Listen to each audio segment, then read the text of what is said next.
Hey, hey, hey, this is Seagrove, and today I'm here with Christopher Schemanske and Michael Martin. We're going to be talking about cheating in Pokemon TCG. But before we get into it, I want to let them introduce themselves. So, Christopher, why don't you go ahead? Hi, I'm Christopher Schemanske, playing for 7 or 8 years. Run six prizes now from Michigan. It's the highlights. Okay. And you're also a judge. I've Um, judged once. you've judged once. Yes. I judge people all the time, and I've judged a few events. Michael, go ahead. Well, I've played once, and I've judged since the Super Trainer Showdowns at all levels. When was that? What year was that? 2001 Okay. was the first event I ever judged. Was the Super Trainer Showdown, Okay. So we're and okay. Go ahead. not good. Sorry. All right, so we're going to be talking about cheating, and um, Christopher Straczynski recently put up a article. I think it was Jay Horning article. Yeah, I That was reposted his. yeah, and I was sort of what similar to what we're going to be talking about today, but a bit different. Just talking about cheating and morality, both a bit there. So first question is I sort of see it as a Venn diagram with a lot of overlap, but not complete overlap between what is right and what is legal in the Pokemon card game. So I think the most interesting things are the parts on the outside there. But why don't we start just with general thoughts on that, on the Venn diagram of cheating and legality in the Pokemon TCG? Chris, can go ahead. Christopher, I'm sorry. No worries. I don't know who told you, but anyway.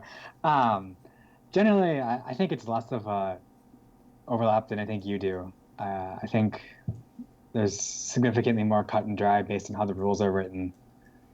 There's you can't deceive an opponent, which implicitly rules out a lot of the more shaky things you could do. Uh, I think probably the more overlap stuff comes in with things like time play, like pace of play and whatnot, that are harder to control and therefore people are even more prone to get away with. I think that's the biggest area in which it can get a bit gray. Okay. Okay, Mike? so the number one thing that I think should guide everyone, both players and judges, on this is Pokemon has what's called the spirit of the game, and some people don't pay too much attention to that, but that's wrong. It really informs and affects everything that's done in the game. And basically, what it comes down to is you can't lie to your opponent, you can't purposely deceive them, and you can't purposely let them make a mistake that breaks the game state. Mm-hmm. Um, if you can, if you avoid doing those things, you're probably okay. Okay. So you brought that up, and that's actually about a couple of my questions are on that. Um,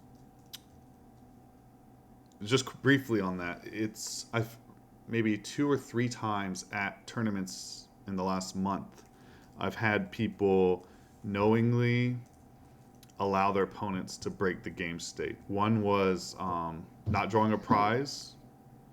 One was calculating damage incorrectly, and the third's escaping me now. But I even heard someone telling their opponent after the game, like, "Oh, you didn't take a prize, but I paid for the tournament, so I wasn't going to tell you." And like they just don't understand that that's actually cheating. Yeah. Yeah, Yeah, there are players who have been disqualified from major events for allowing their opponent on purpose to break the game state. It's hard to prove, but if there's evidence of it I have seen uh, players actually get disqualified for just that. Mm-hmm. I've and heard multiple high level, like high profile players say something similarly as well. About, oh, my opponent didn't realize that they had to switch their Pokemon. They thought it was a choice, and so they didn't do it, and it was beneficial for me, so I didn't say anything. or another one about damage being miscalculated because of resistance and not saying anything. Yeah, so those are actually if it's determined that they allowed that to happen on purpose, then the penalty goes to them, and actually potentially the penalty there is cheating because you are purposely so there's two different levels of penalties in Pokemon. One is you do something by mistake, or you're not purposely trying to do something wrong, and that can get a penalty, and the penalty can range from caution all the way up to game loss. Once you've been determined that you're doing something on purpose, that puts it totally into another category of cheating. And as I've said in the past, when disqualifying a player for minor cheating, there's no minor cheating versus major cheating. Cheating is cheating. You're disqualified. Mm-hmm. Yeah. So it's a very dangerous thing to do because the consequences can be so large. And I think probably letting opponents make these errors and then coming back to it later or not, whichever gains more advantage, is one of the probably the biggest issue of soft cheating per se in the game that doesn't involve an implicit action on the part of the person taking it. And while they're exactly the same under the rules, and in my opinion at least, as an act, they're the same. But I know psychologically for some people it's easier to let that happen because they didn't implicitly have to be a part of it. Right. Well, they tell themselves at least. It's also hard to catch. I think it's the biggest avenue through which people are able to try to gain an advantage at this point in the game. And it happens frequently, for sure, I think, more than a lot of people like to realize or acknowledge. Yeah.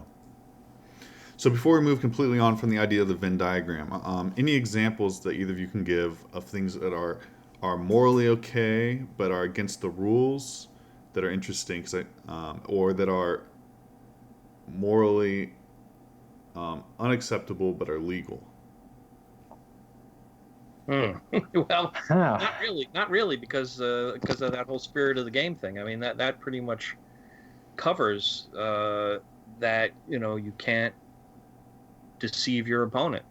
Now, there's a range of things you can do, and what I hesitate to draw a line here because 95% of the players out there can't play this right.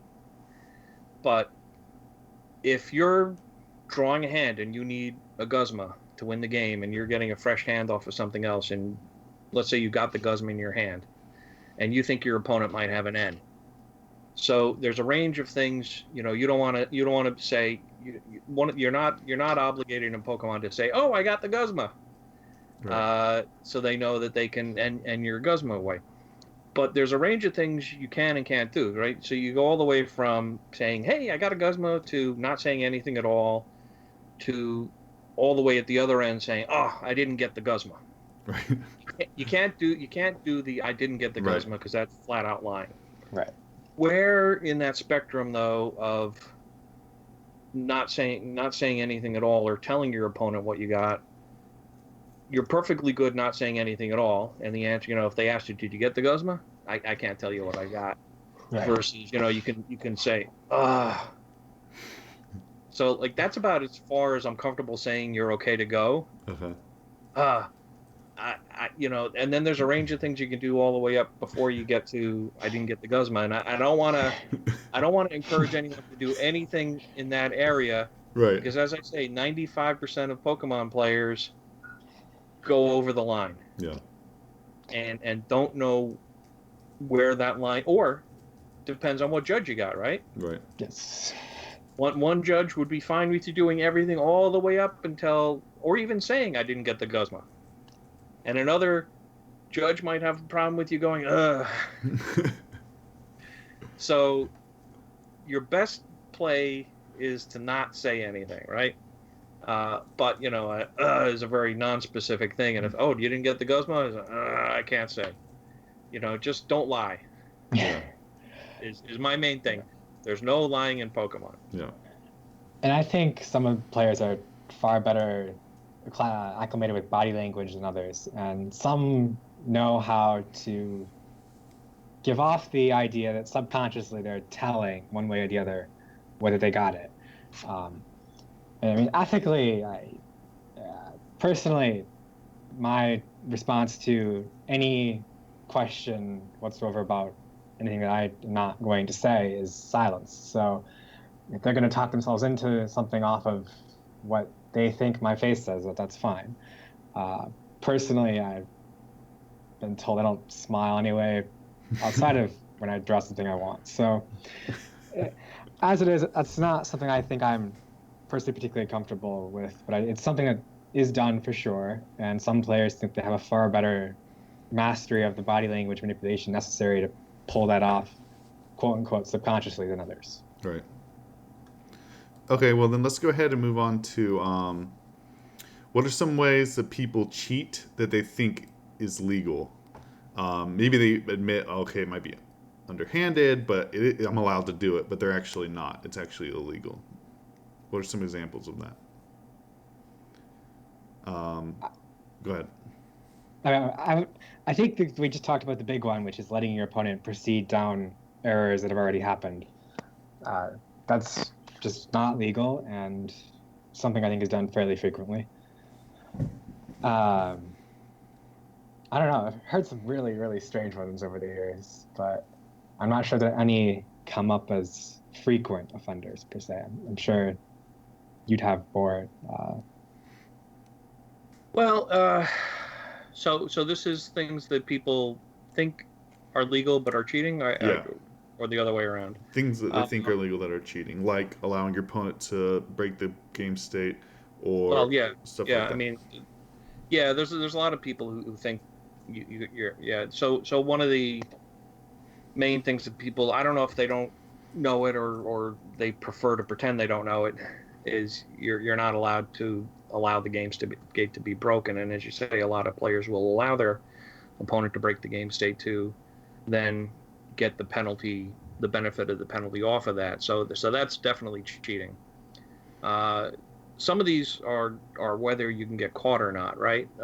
So there are some players who probably a majority of the time can get away with it, but you don't always get away with it. Mm-hmm. You do get caught if you have a smart judge and they're observing what's going on, or I don't want to give any clues to people on how to cheat better, but you're not always going to get away with it. So there's two things. There's people who want to do the right thing and people who don't care if they do the right thing or not, but they don't want to get caught. Right. So there are things where people feel they can get away with it, but you don't always get away with it. One of the where was I just thinking of? Shuffling is an issue too. A lot of people don't know how to shuffle properly. I see a lot of players, and we're definitely coming down on it harder than we have in times past. The shuffling, the Hindu shuffling, where you're taking sections of cards and moving them around, and for a time, and it's very popular, has been very popular with Japanese players, and people started emulating that where they were doing that kind of shuffle. Unfortunately, that's just not a good shuffle at all. So as you're moving blocks of cards around, it gives the appearance that you're randomizing the deck, and you may not know where any particular deck is, but to a certain extent, you're maintaining the order, the weave, the distribution of the deck by doing that. And some players think, well, a well-distributed deck is a good randomized deck. Well, no, if it's too well distributed, that's not really random. That's just stacked. Yeah. So a bad shuffle is a good example of some people who think they're doing the right thing and they're not. Okay. Yeah, I think also the people that shuffle towards themselves visible. People get downright indignant when told not to do that, and it's it's a good example of that is people who, I'm bending my cards when I riffle shuffle this way, so I gotta flip them over and shuffle them the other way so that they're straight now. It's like, yeah, but now you've totally undid any shuffling you did, and it's as if you didn't shuffle at all. Yeah. That was the first time I had someone that I knew like this person's cheating against me was like shuffling so they could see their cards. I didn't Yep. say anything because I'm an idiot. Well, yeah, and the question is, are they that oblivious that they don't think that that's okay, or are they such Right. bad cheaters that they're doing it right in plain view? And I don't know. And I since judging Memphis this year, I'm been far more hesitant to discuss things that were watched for in general, just because it helps people get around it. But on the flip side of that, there's some players that just the things like this happened at least 2 recent regionals where time's called, and obviously there's the whole mess of how do you resolve an end of game where neither player wants a tie, and that's a whole nother video. But yeah, that is something I'm working on. that's I'm trying that's something I'm glad you brought up. Like flipping a coin to see who wins is cheating. It gets better. So I've been familiar with at least 2 cases recently where players just chose to ignore the time call until they were stopped. And therefore, they just play until a judge shows up. And then when the judge shows up, we didn't hear time called. And how do they resolve that? That's just on so many levels obnoxious. For one thing, it just delays the tournament. It defrauds other players that are looking for that match result to resolve the way it should. That's the recent one I've seen. I just don't know where people get the idea that this is an acceptable course of action. But yeah. Okay, last question in this vein of questions, and we'll move on. What are some things that inexperienced players might come across that they think is cheating but isn't?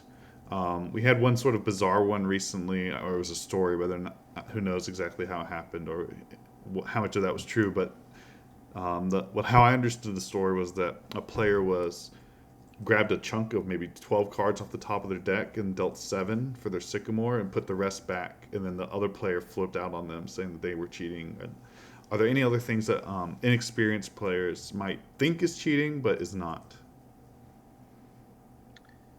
You actually had something come up recently. Shoot, what was that? Oh. There was that discussion on one of the Facebook pages with a judge who was totally misinterpreting. Oh, taking prizes? Taking prizes. In the middle of the turn? Oh, right, that you can take prizes in the middle of the turn. Yeah. So we actually just put a ruling in the compendium within the last week or two for that specifically because, it's not laid out clearly in the rule book that the rule book only talks about taking prizes as a result of an attack, and it doesn't really talk about taking prizes from the use of an ability, say getting rid of a tool that raised the hit points or just an ability that does damage. And there are a number of ways you can take a prize in the middle of the turn, and a new player might not think that's right, or maybe they think when they're doing a search for something from the discard pile that they don't have to show the opponent, and when the opponent insists on seeing it, they'll give a big fight over that because it's something that's not written on the card, but it's not written on the card because it's just something. I think we did a ruling on that as well because of mistakes on that, thinking about that kind of thing. So there's a lot of mechanics things that players the rule book, the Pokemon rule book is a little, let's say, thin. Right. and if you don't have someone teaching you properly, you can get a number of odd things into your head. The difference between damage counters and doing damage, right? So somebody will do somebody has something that blocks damage, and the opponent does an attack that places damage counters, and no, I knocked out your guy. No, you didn't. You blocked it. You're cheating. Right. So that kind of thing happens all the time. Getting back to that example about the drawing cards you brought up. So personally, I did the same thing because now with how serious drawing an extra card is, I think drawing off the top of the deck is a necessary risk. But something that's key to watch out for is that you grab enough cards that you're not feeling the texture of a card significantly close enough to the top that it could be gaining an advantage. How would the texture change? So take like something like Full Art N from Double Victories. It's significantly thicker. Anyone who tells me they can't, holding 2 cards, differentiate that Full Art N from the regular stock, I think is lying. Hmm. And that's true of many Full Arts, or especially old Hard Gold, Soul Silver era reverse hollows, or even the black and white hollows at this point. Oh, wow.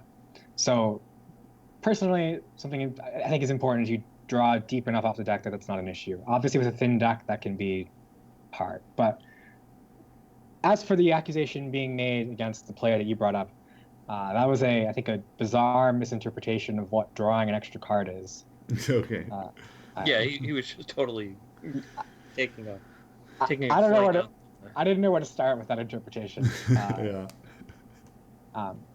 And then I didn't manage to bring this up in the last bit about what things that seem to be, or that seem legal but are theoretically against the rules, but I think it can fit decently here. In terms of slow play, there seems to be a conception that it's governed by those guidelines, that something about 15 seconds between actions or something.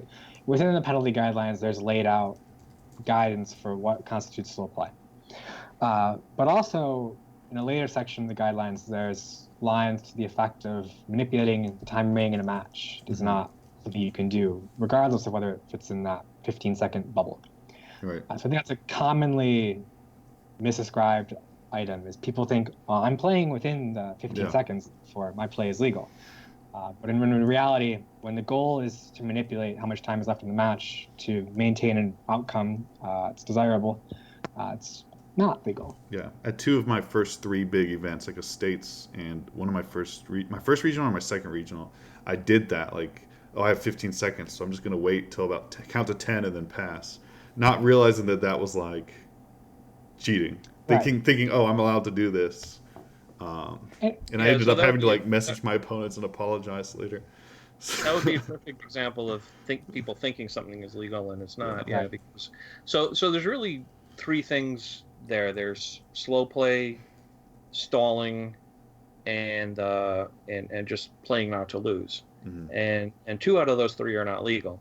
The slow play where you're going over your time consistently, and I tell judges, and again, you get a variation of how judges handle this, but if somebody is thinking for 20-25 seconds and then does 6 actions real quick, one after the other, I have no problem with that. Right. If somebody is taking 20 seconds here, 25 seconds there, and so on and so forth, and they're doing it again and again, they're checking the discard pile again and again, that's slow play. That quite possibly even rises up into the level of stalling. Slow play is maybe people are thinking a lot, but you see somebody going for the discard pile again and again, that kind of rises into the stalling thing, or as was mentioned, the compartmentalizing, where okay, I'm going to take exactly 15 seconds for each action, and so each action is legal, but I'll do a lot of actions and take up 15 seconds with each one and eat up a lot of time on the clock, is also illegal. A lot of people don't realize that, and people have and will be called on that. But what some people then don't realize is, okay, while those things are not legal, what is legal is playing not to lose. I Guzma up your 4 retreat cost Giratina with no energy on it, so now it's stuck up there, and I'm going to play an Ultra Ball and search for something that I don't really need, but I'm taking up some time just looking through my deck and picking something and playing it. That's legal. You're advancing the game state. You may not be able to knock out the opponent, but you've put them in a situation where they're not going to be able to knock you out either. So you won game 1, but they're not going to be able to win game 2 because you've put them in a position where they can't win game 2. You Acerola up something that they're about to knock out, put something else up as a wall, and it just uses up time, but it uses up time legally. You're not wasting time. You're making actions and doing them in a timely manner, but it does eat up the clock by doing that, and that's okay. And we had another recent, I think, fairly high-profile example at a regional where a player all game would Brooklet Hill, then go back in after using Brook Hill without shuffling between Ultra Ball, taking the shortcut routes to playing cards. And then when it became convenient for the purpose of time, that player reverted back to following the cards as written.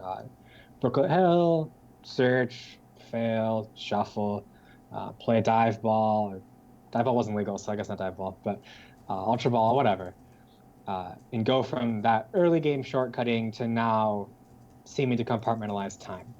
And I think it's also not really realized that, broadly speaking, the rules say under unsporting conduct, severe or major, manipulating time remaining in a match is not legal. And I think that's something judges start to look at as a way to manipulate time is, does this player change the way they conduct themselves as the game moves? It may be legal to do what they're doing, but is it an action meant to stall or meant to manipulate the time left? And I think that's something that increasingly is being watched for, and is therefore something players should keep in mind. Yeah, I've had it in times past. I've seen a player doing that, and I'll say, I see them do something, shuffle, then go back in again and shuffle, and I say, you don't need to shuffle in between each of those actions if you're going right back in again. He says, well, that's and this is where it kind of triggers that. Yes, they are in fact manipulating time. Well, I'm following what the rules say to do. Oh, now you are following the rules what you say to do. Well, the rest of the match you weren't.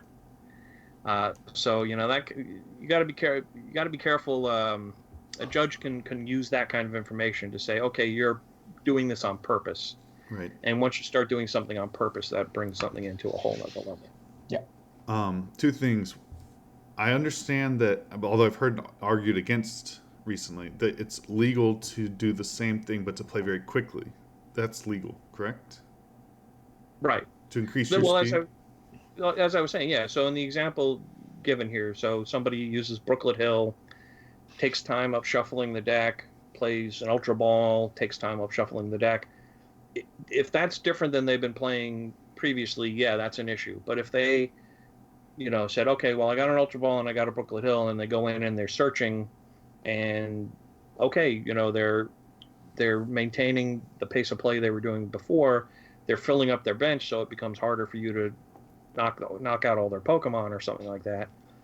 That's fine, so it's really, it's not a hard and fast thing. You have to look at, how somebody's been acting, which is why, because it's a real hard call to make. Yeah. My question is more to, you are playing at a moderate pace game one, and then you lose game two after winning game one, and then game three you play at a breakneck pace. That's appropriate? The rules specifically say, under the unsporting conduct guidelines, playing slowly to manipulate the time remaining in a match. The word slowly is in there. So, yeah, and then there's rushing, and rushing has more to do with how you are trying to make your opponent play faster as opposed to yourself. Right. So, can you speed up your own play because you see the time is short? Yeah, you can speed up your own play, but you can't force your opponent or try to force your opponent to also speed up their play. Yeah. And the last thing I wanted to mention was, Mike, on your YouTube channel with Vince, in that discussion on slow play, he said something that I hadn't heard before, but that seems good, and that was, you should basically never take more than 45 seconds. Like, if you are ever taking 45 seconds for a single action, that's a problem. For a single action, yeah. Yes. Like you mentioned, going over and then doing a few in a row quickly. Yeah, we give a bit of leeway early on in the game when people are, searching through to see what cards are in their prizes, but even that, there's a limit to how long you can take. Right. You can't sit there and like take notes on every card you have in your deck and figure out, okay, what's my exact count of each card. No, you have to do it. Even 45 seconds is really pushing it. I don't even know if I'd be happy with somebody taking 45 seconds going through their deck. 45 seconds is an amazing amount of time in a match to use up on one action. Okay. Yeah. So before we get to that was the end of the main first section. Before we get into the second section of questions, there's sort of one question that stands alone, and that's about sharking. What is rule sharking, and is it always cheating? But first of all, what is it? Can either of you define rule sharking? Yeah, rule sharking is where you are trying to use the letter of the rules to gain an advantage over your opponent. I had a situation at the Anaheim Open, which was at Worlds last year, and I was the head lead judge for that. And I was just going down the aisle, and the other judges were busy with other things. And then I think it was seniors. One kid called over for a judge. I went over, and I forget what the exact thing was, but his opponent had taken a shortcut, and it was a fairly common shortcut that people do, and he wanted like a penalty that the shortcut was being taken. And I basically said no. He's, as long as he's explaining what he's doing, you're aware of what he's doing, yes, and so it's fine.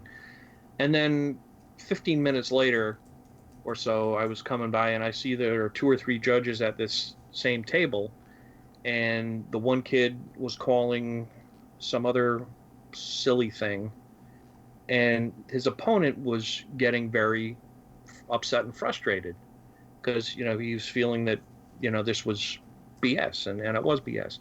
So I didn't interfere in that match. I let the judge in that ruling. I let the judges complete the ruling, and of course they ruled it correctly, that it was fine what the opponent was doing. And again, I don't remember the specific thing.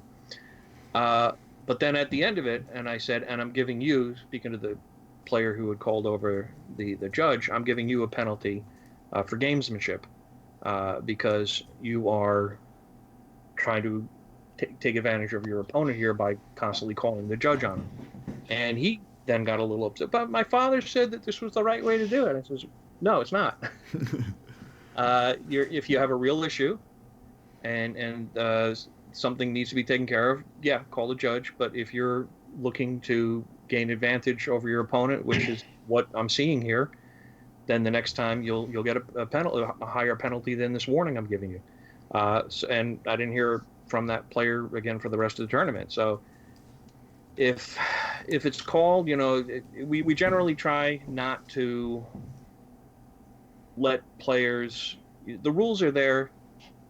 The rules are there to make sure that everyone has a fair game and that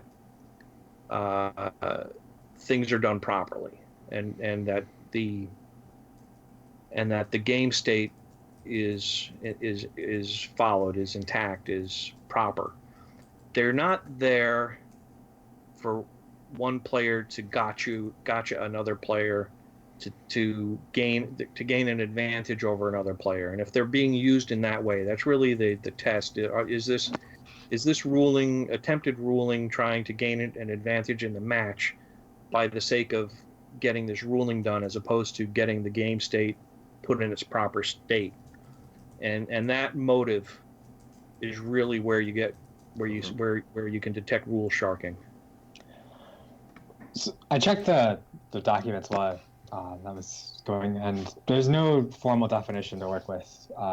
And I think most often nowadays it manifests in things like somebody trying to play 2 level balls at once, for example, and an opponent trying to go, so you failed the first level ball because you played the second one. Right. That has decidedly happened, and resolution can vary. I once saw somebody try to do the same thing with Battle Compressor, and the great thing about that is that you can't fail Battle Compressor. You have to discard at least 1 card. So that became an immediate look at what is the opponent trying to achieve here. Mm-hmm. With that in mind, so one example I've seen, and I'm trying to be not specific due to the nature of it, but a player used Tapu Lele's Wonder Tag to search a supporter, search Bridget, in theory. They searched for 3 basics, shuffled their deck, put the basics on the bench, attached an energy card, and then passed. And then the opponent goes, you didn't get Bridget out of the deck. The Wonder Tag just got the 3 basics. So that's immediately an awkward spot, because as a player, I've had an opponent do that, and I usually, at the end of my opponent's turns, I check their discard pile briefly to make sure nothing seems to have been amiss. And I saw you have an empty discard pile after turn 1. This is incorrect. So I know personally it can happen as a lapse, but also when you then the difference was I was like, yeah, find a Bridget, discard it. This player was like, he failed Wonder Tag and then put 3 basics illegally on his bench and tried to get that to stick as a wasted turn. And that was a hard call, I think, on the judge's part as to how to analyze this. It was early in a tournament. I know for a fact it was watched later in the day on that player's part, and there were real discussions even that early in the day of, is this something we need to look at as a potential effort to take advantage of the situation? That's the biggest example I can come up with as far as real gamesmanship. Things where players like attack with too few energy, enter the attack phase, and then they try to use different attacks. There was Evil Tally X, there was a big one in a high-profile match. I think somebody said Evil Ball instead of Y Cyclone, or vice versa, and then move the energy. So there was a huge issue of intent. What did he try to do? And those are all, I think, grayer areas than situations where there's an obvious effort to gain an advantage based on letting an opponent's error propagate. Yeah, so I'm not sure if it's the same situation, but we had at Philadelphia regionals a couple of years ago the Evil Tal situation where the player said not X ball. What's the first ball. attack? The player said Evil Ball, 90 damage, and moved an energy.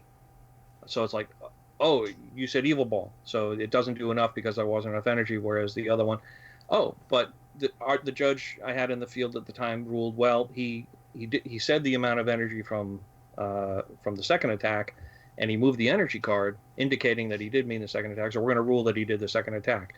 There was a big brouhaha over Same that. situation, I imagine. And I supported the judge because I felt there was sufficient evidence that the intent, by declaring the right damage and the action of moving the energy card for that attack indicated that was what he was doing, and so we upheld that was what it was. And there was a number of players felt, no, it's what he called by the name. Yeah, but he said the name, but he did the actions for the other. So there's evidence there for both ways, and we decided to allow it to be the attack that he had done the evidence of. Should that be the standard? Effect. I feel it should be. Okay. You'll see other judges feeling differently, so I don't want to. This is where when it comes to a card ruling about a card interaction, what I say is law. But when it comes to a judge ruling on fixing things, I don't have that same power. Okay.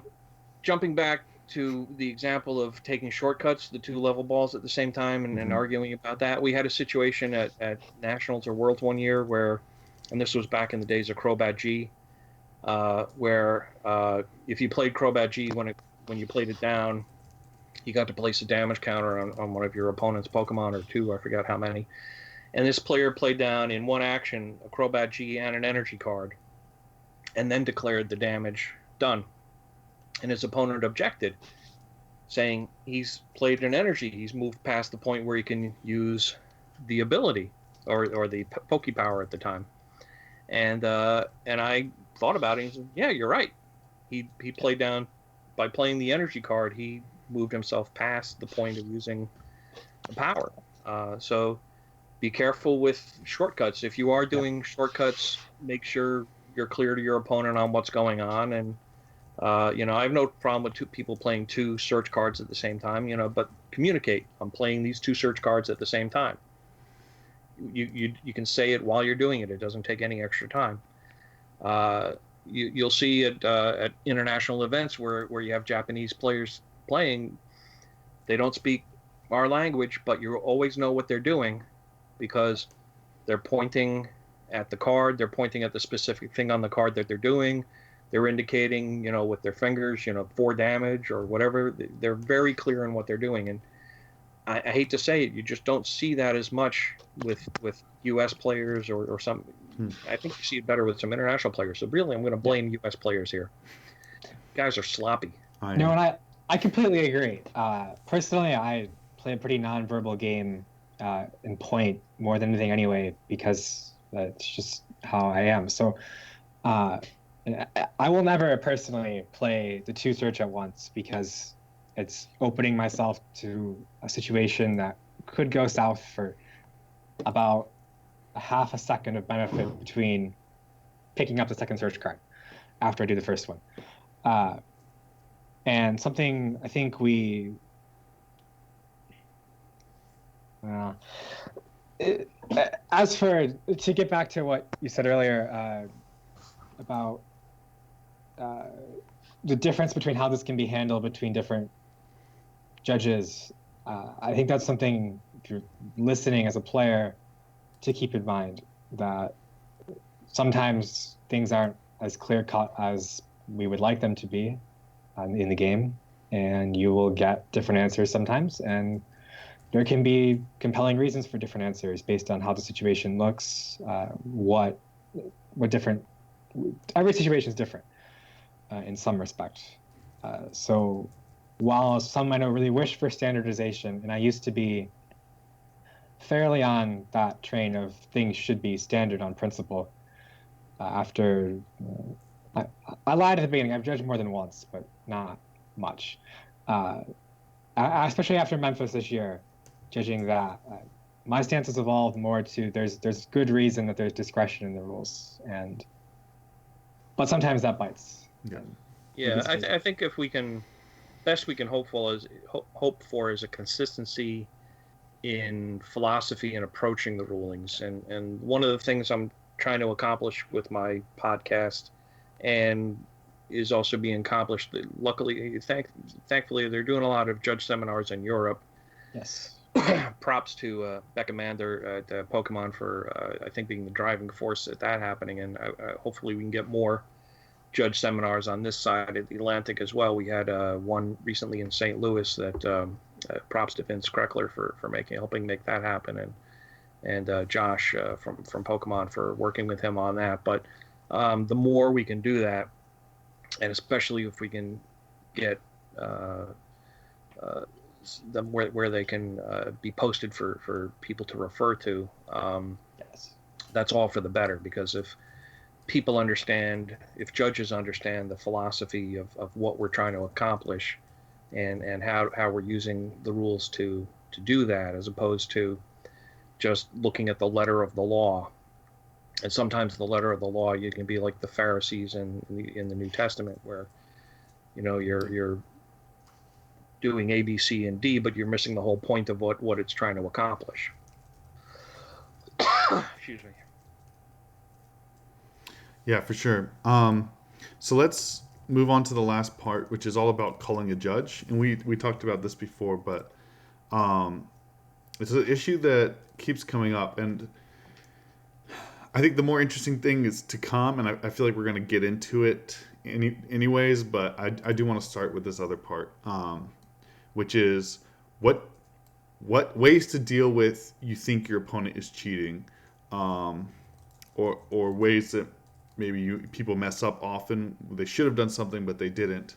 Like, what do you do if you during the match you believe your opponent is cheating, but you have no proof? Well, that's kind of a broad statement. Cheating in what way? I have an example to start with if you want. Okay, perfect. Okay. So at A World Championships, I will not call out the year because that would call out the involved staff. I had an opponent palm a card from his deck to his hand. I let him finish his search, said, "How many cards are in your hand?" And he had one too many. I called the judge, said, "You get the head judge. He has one too many cards in his hand." I watched him palm it. He claimed that he drew too many on startup, and this was not too recent, so things have evolved, and I think today this would get a different answer. But the head judge pair that year came to the conclusion, we think he drew too many on startup. I've never quite been as frustrated with the state of affairs in Pokemon as I was at that moment. But I hope this wasn't me. it was not you. No, I actually don't believe you were on that division staff that year. And I talked to the head judge afterward. I'm like, and we know each other. I'm like, you know, so we're clear. I maintain strongly he palmed that card. I watched him do it. He's like, yeah, I know, but the standard for disqualification we didn't think was there, and we concluded we think his story was plausible. And there's a language barrier at work. It's worlds. Things happen, and I just without naming the exact year, about how long ago was this? Within the day two era, but it was not since I think 2017 and 28 or sorry 2016 2017. Well, okay, I just called out the year. In 2015 this happened. See, this is how a good judge works. Like, you get people talking and they start giving up facts. I've written about it, so it's out there if someone wanted to find it. And I don't think anyone knows who judged. I'm not going to look up who it is. I just was hoping it was further back in the past. No, I wish it was, but I think we've come a distance from then. And personally now, unless if somebody does something obvious, you call a judge. It's that simple. If nothing else, this player probably was hawked all day, and he proceeded to lose out after he beat me. So it probably saved someone somewhere along the line. I would say players don't call over judges nearly enough.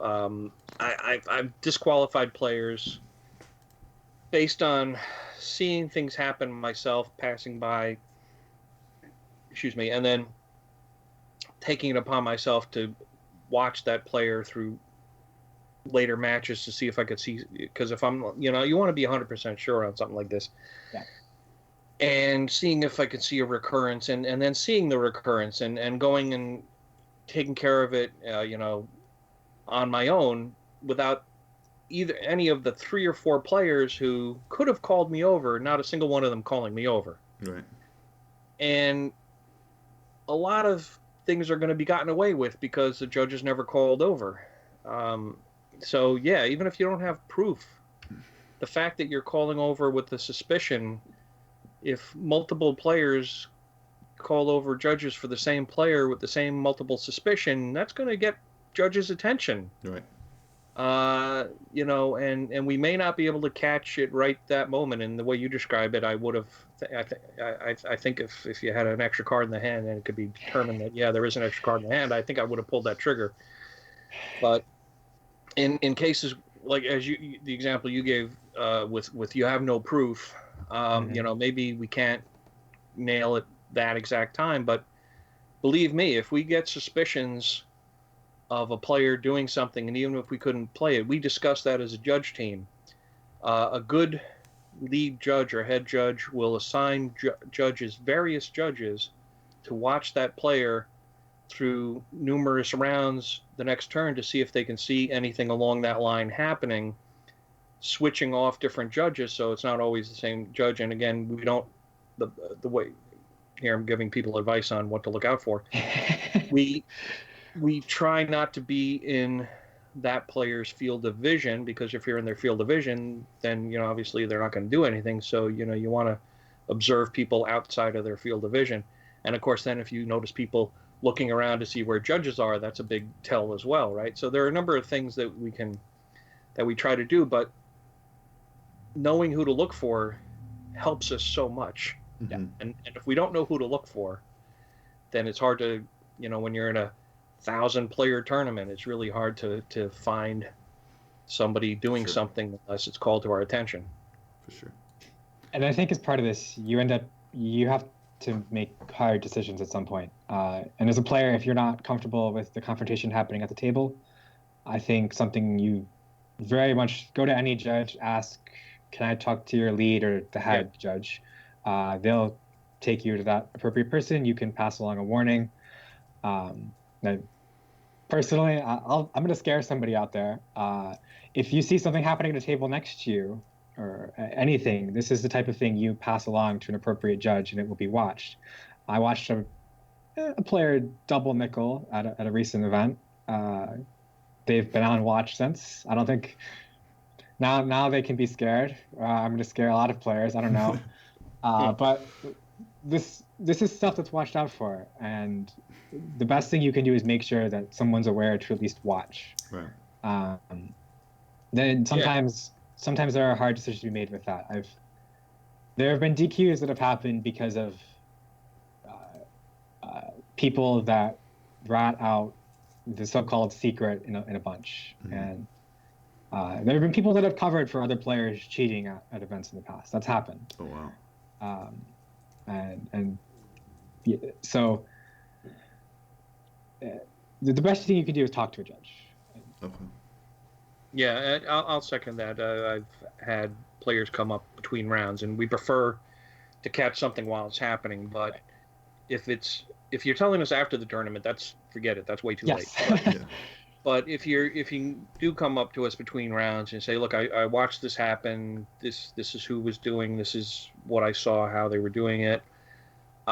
We will assign people to look for that, and hopefully catch it in the future. And I have done that. And one player that I was given a warning like that about, and we assigned some judges, and we wound up seeing a number of different things, and some major penalties were given. And sometimes it takes a while, but we have a great thing now where there's a lot of continuity between events, at least coast by coast. So there's usually somebody that knows, hey, at this past tournament, we were watching this player for something. So that's one big benefit of the switch to the regional schedule is now there's usually some continuity event to event. Right. I think things are improving, I think.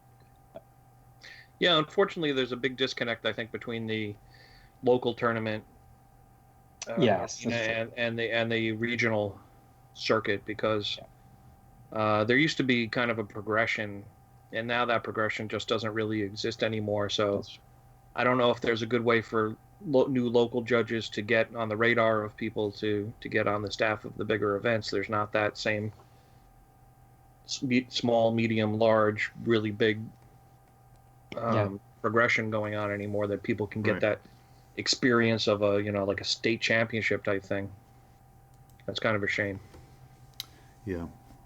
So the last question I had, you guys really hit on one side of it, but it was I went on Reddit and posted that I was going to be making this video and asked if they had any questions to add, and some of those I've already gone through. But the last one is two sides to this argument, and you guys have been all leaning towards one side.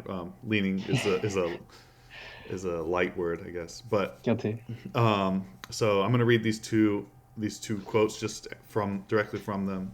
The first is, you should definitely discuss the importance of calling a judge for minor issues. Without such reporting, it's very difficult to find patterns that can shed light on the difference between a minor mistake and a cheater working to abuse the system, which you guys have confirmed. And then the other side of it, this was a little bit weird. One common argument for the other side is, I don't want to lose the time if it's like a 2-minute thing or whatever. And we talked about that on here before, and I see Christopher rolling his eyes as well.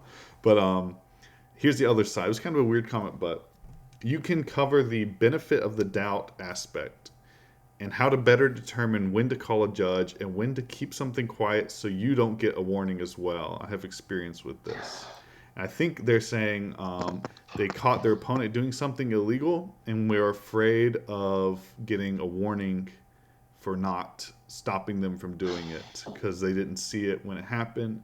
I got a double game loss, which I loved. Not the double game loss, but I loved that was the way it was called in Charlotte, because my opponent Bridgeted under parallel, and we didn't catch it until 2 turns later. When he went to play a Pokemon, I was like, oh, you're under parallel. Oh, you already have 4. So we both got a double game, which I think was a great call in the way it should have been. But that's scary. So what do you all have to say to that? Well, number one, if you're letting someone cheating against you, you're probably going to lose that game. So it's worth making sure you're not cheated against. Number 2, warnings are water. I've given a warning. I've occasionally come across a player where I'll give them a warning for something and they freak out that they've got. as if I've stuck their hand on a hot stove. Warning is basically just tracking. And if there's nothing there for you to worry about that we're tracking, then don't worry about getting a warning. We are able to determine the difference between someone who's calling over to make sure that things are being done correctly versus someone who's calling judges over to gain an advantage. There's a huge difference in their demeanor, in what they're advocating for a penalty as opposed to advocating for getting the game state right. So if you're there trying to advocate for things to be done right, that shouldn't be a problem. Andy Gray's issue aside, where he amazingly got banned from a store for helping his opponent not make or get too big a penalty, which I'm amazed at that situation. But in any kind of situation where you're dealing with a good judge, the judges want things to be done right, and if you're helping make sure that things are being done right, then that's all to the good. Mm-hmm. And there may be warning associated with that just for tracking purposes, but don't worry about that. Mm-hmm. Yeah, real quick, I'm going to address, you mentioned time, and I think that's, since the move to make drawing extra card a gameplay error major, it's a far lesser concern than it used to be, because it's, first of all, those are taking longer to resolve, which means that time extensions are they're a reality, and I think some staffs are better on top of them than others, but recently we've had a great progression toward keeping that in balance. But it's made it such that it should be worth it to call the judge.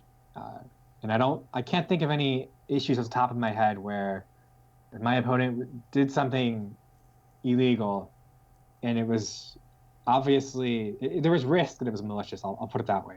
I wouldn't call the judge. Like, I gave the example to Bridget earlier. When my opponent did that, and a separate issue from the one where I watched it happen, I was just like, yeah, just take the Bridget. You're not trying to gain an advantage here.